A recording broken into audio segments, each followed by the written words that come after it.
मुलांना उन्हाळ्याच्या सुट्ट्या लागल्या की चहा सोबत खायला किंवा आपल्याला कुठे प्रवासामध्ये जायचं असेल, तर असे 4-5 दिवस टिकणाऱ्या गव्हाच्या पिठापासून खमंग खूप साऱ्या पदर सुटलेल्या मेथीची मठरी बनवते. नमस्कार, मी अंकिता. अंकिता's रेसिपी मराठीमध्ये तुमचं खूप खूप स्वागत आहे. आज आपण बनवणार आहोत मठरी, एकदम अशी मस्त आणि चवीलाही अप्रतिम. इथे आपण 1 वाटी गव्हाचं पीठ घेतले, 1 छोटी वाटी आपण मेथी घेतली बारीक चिरून, कॉर्नफ्लॉवर घेतले, बेसन पीठ, सफेद तीळ, तूप, हिंग, हळद, चवीनुसार मीठ, मिरची, जिरा घेतलाय, ओवा घेतलाय, कस्तुरी मेथी घेतले. आता आपण इथे कढई छान अशी गरम करायला ठेवूयात आणि कढईमध्ये आपल्याला 1 चम्मच साजूक तूप घालायचे. त्यामध्ये आपण एक छोटी वाटी मेथी घेतली बारीक चिरून स्वच्छ धुवून आपण ती इथे छान अशी परतून घेणार आहोत. पूर्ण अशी परतून घेतली. आता आपण इथे गव्हाचं पीठ, बेसन पीठ, कस्तुरी मेथी, आपण इथे ओवा आणि जिरा घेतलाय. आपल्याला हातावरती असं चोळून टाकायचंय. त्याने अशी एकदम मस्त अशी चव येते. इथे सफेद तीळ, लाल तिखट, हळद आणि हिंग घेतले आपण. चवीनुसार मीठ. आता आपण टाकूयात मेथी आणि आता टाकणार आहोत इथे आपण 1 चम्मच साजूक तूप. 1 ते 2 चम्मच टाकायचे आणि छान असं आपल्याला इथे बघा पीठ आपल्याला असं मळून घ्यायचे. पहिल्यांदा आपण पाणी न टाकताच मळायचे आणि आता आपण थोडं-थोडं करून इथे पाणी घालून आपल्याला पिठाचा गोळा तयार करून घ्यायचा एकदम असं सैलसर नाही करायचं आपल्याला, असं घट्टच ठेवायचे.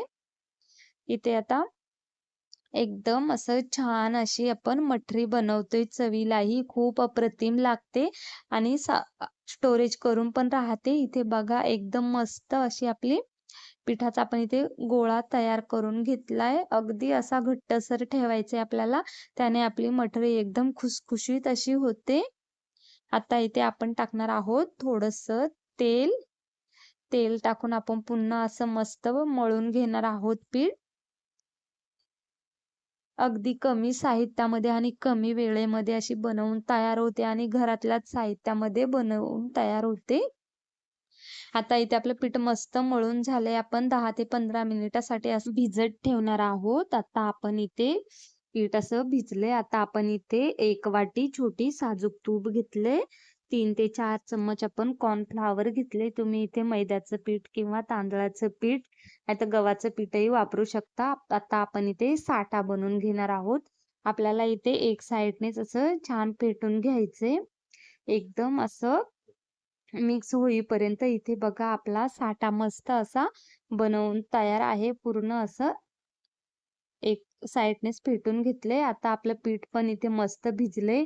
आपण इथे चपातीपेक्षा थोडासा मोठा आपल्याला गोळा घ्यायचा आहे आणि छान असं आपल्याला लाटून घ्यायचे. चला तर मग आपण मठरी बनवायला सुरुवात करूया.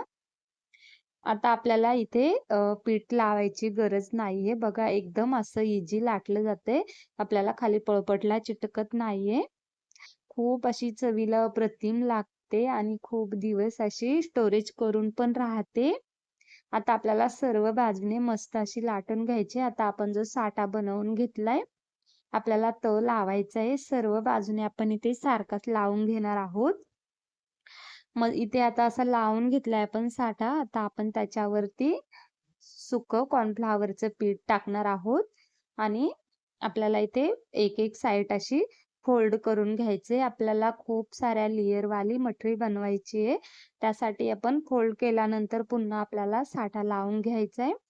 साठा लावल्यानंतर आपण पुन्हा इथे कॉर्नफ्लॉवरचं पीठ टाकणार आहोत. त्याने एकदम अशी कुरकुरीत होते आणि अशी मस्त अशी लागते चवीला. आता आपण पुन्हा फोल्ड करून घेऊयात. अशा प्रकारे इथे आपण फोल्ड करून घेणार आहोत. आता साठा लावून आपण सुकं कॉर्नफ्लॉवरचं पीठ टाकूयात.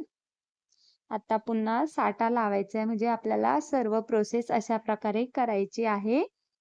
आता आपण इथे मस्त असा फोल्ड करून घेतले.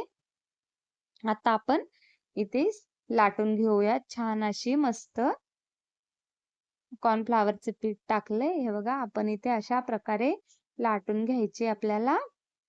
खूप साऱ्या लेयर्सवाली किंवा पदर सुटलेली आपल्याला मठरी हवी असेल तर आपण पुन्हा एकदा अशा प्रकारे लाटून घेऊयात आणि पुन्हा एकदा आपण इथे साठा लावून घेणार आहोत. सुकं कॉर्नफ्लॉवरचं पीठ घालूयात आणि अशा प्रकारे आपण इथे फोल्ड करून घेणार आहोत. खूप अशी मस्त अशी कुरकुरीत अशी होते. आता बघा आपण इथे अशी लाटून घ्यायची आपल्याला.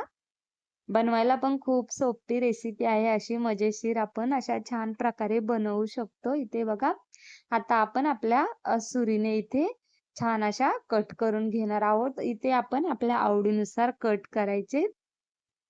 अशा प्रकारे आपण इथे सर्व मटरी अशा बनवून घेणार आहोत. अगदी बनवायला पण खूप सोपी रेसिपी आहे आणि घरामधल्या साहित्यामध्ये अशी बनवून तयार होते. इथे बघा सर्व मटेरियल आपण अशा प्रकारे बनवून घेतले. आता आपण तेलामध्ये तळून घेणार आहोत. इथे बघा मी तेल गरम करायला ठेवले. तेल आपल्याला लो टेम्परेचरवरच गरम करायचे. त्याने आपली मटरी एकदम छान अशी कुरकुरीत होते. तेल पण मस्त गरम झालंय. आता आपण थोडे-थोडे करून इथे छान असे तळून घेणार आहोत कुरकुरीत होईपर्यंत. एकदम खुसखुशीत अशा आपल्या मटरी तयार होतात.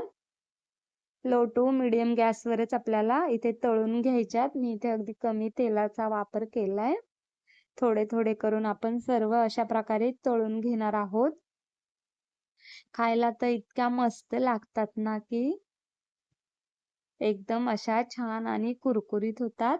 इथे आता आपल्या मटरी बघा मस्त अशा तळल्या गेल्यात. आता आपण एका डिशमध्ये काढून घेऊयात. बघा मस्त असा रंग पण सुरेख आलाय आणि इथे मटरी पण आपली तळून झाले. आता आपण एका डिशमध्ये काढून घेऊयात आणि सर्व मटरी आपल्याला इथे अशा प्रकारे तळून घ्यायचे आहेत थोड्या करून.